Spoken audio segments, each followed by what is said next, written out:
Bonjour à tous. Aujourd'hui, nous allons prendre le temps de découvrir l'état balance âgée des tiers. Donc, nous rentrons encore une fois dans le volet situation et nous cliquons sur l'état balance âgée des tiers. Lorsque nous allons sur cet état, nous avons automatiquement le volet des filtres qui apparaît. Nous pourrons sélectionner plusieurs dates. Nous mettrons pour cette analyse toutes dates confondues. Nous avons la possibilité de modifier la périodicité à P1, P2, P3, P4. Nous avons décidé de mettre avoir une balance âgée à 30, 60, 90 jours et bien sûr P4 plus de 90 jours. La même analyse pourra se faire sur les tiers clients comme sur les tiers fournisseurs, avec la possibilité de sélectionner un ou plusieurs tiers dans ce volet-là. En termes de filtre, vous avez la possibilité de sélectionner les types de documents que vous voulez voir apparaître dans l'état. Le type d'échéance, toute échéance, échéance non soldée, non échue et échue. Possibilité de faire des filtres sur les collaborateurs, sur les affaires et encore une fois sur le compte collectif. Une fois que les filtres sont sélectionnés, vous lancez l'analyse. Vous avez ici automatiquement le taux de retard qui apparaît, soit un taux de retard de 88,84%. Vous pourrez voir juste après la situation et répartition des créances selon P1, P2, P3 et P4, soit un non échu de 20 000 euros, échu à 30 jours de 49 000, échu à 60 jours de 23 000, un échu entre 60 et 90 jours de 700 euros et plus de 90 jours 11 000 euros. Ici, vous avez le comparatif des tiers selon le nombre de jours échus. Nous allons par exemple faire un filtre sur le client JAMA.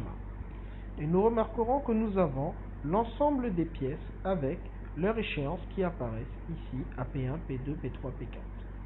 Mais par exemple, nous souhaitons faire une analyse sans détail des écritures. Donc nous allons décocher le regroupement date de document, date d'échéance et pièces. Et lorsque nous l'appliquons, vous verrez ici que vous avez la possibilité d'avoir la balance âgée du client JAMA directement avec le total des factures échues à 30 jours, 60 jours, plus de 90 jours. La même analyse ici vous ramène au taux de créance de 50%, à la valeur non échue de 15 000 euros et à plus de 90 jours de 11 658 euros. Pour cette analyse, nous allons rajouter la date du document, la date d'échéance et les pièces. Et nous allons demander au système de faire un tableau croisé dynamique par exemple. Dans ce cas de figure, nous allons par exemple prendre le tiers et le mettre ici. Vous avez ici l'ensemble de vos tiers qui apparaissent. Nous allons maintenant récupérer le champ collaborateur afin de le mettre au niveau des colonnes. Et là, vous avez l'ensemble des collaborateurs qui apparaissent.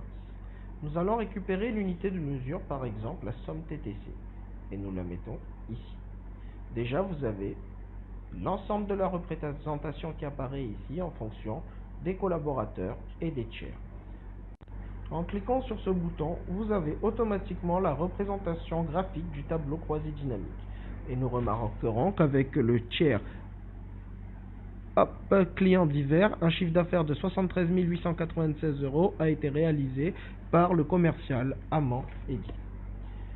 Enfin, si nous voulons rajouter par exemple ici les pièces qui ont été faites à ce niveau par chaque tiers, nous pourrons sélectionner le tiers diamant vert et voir l'ensemble des factures qui ont été émises et surtout quel est le collaborateur qui les a faites avec la somme totale. Vous aurez aussi la possibilité de faire un export Excel en cliquant sur cette icône. Voici votre fichier Excel. Les éditions Cori vous remercient et vous souhaitent une bonne journée.